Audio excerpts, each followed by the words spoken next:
What would you like to do if money were no object? How would you really enjoy spending your life?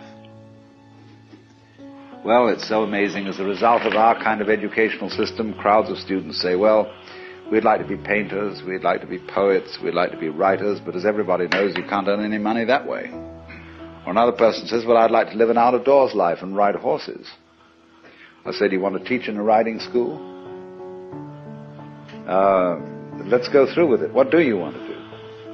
When we finally got down to something which the individual says he really wants to do, I will say to him, you do that. And forget the money.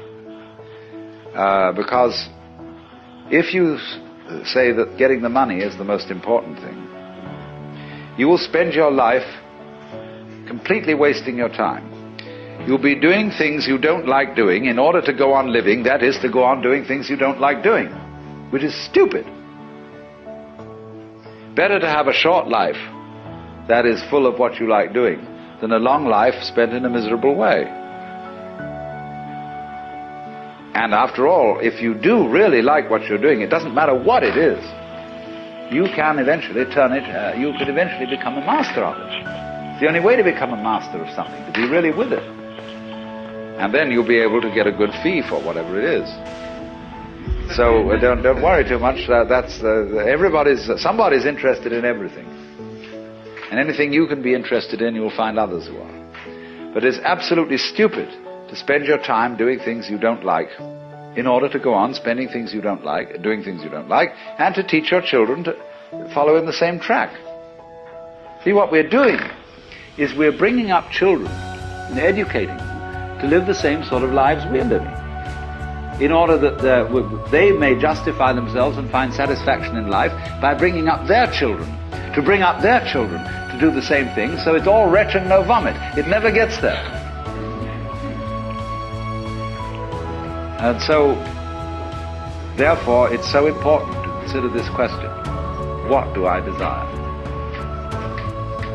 Well, when we answer that question in a naive way, we figure out that we want to desire, what we want is to control everything.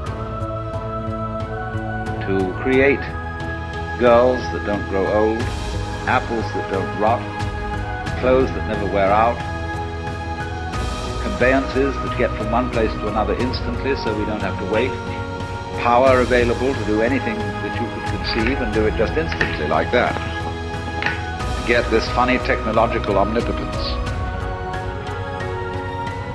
But if you take time out to think about that and really go into it with your full strength of imagination and find out whether that's where you want to be,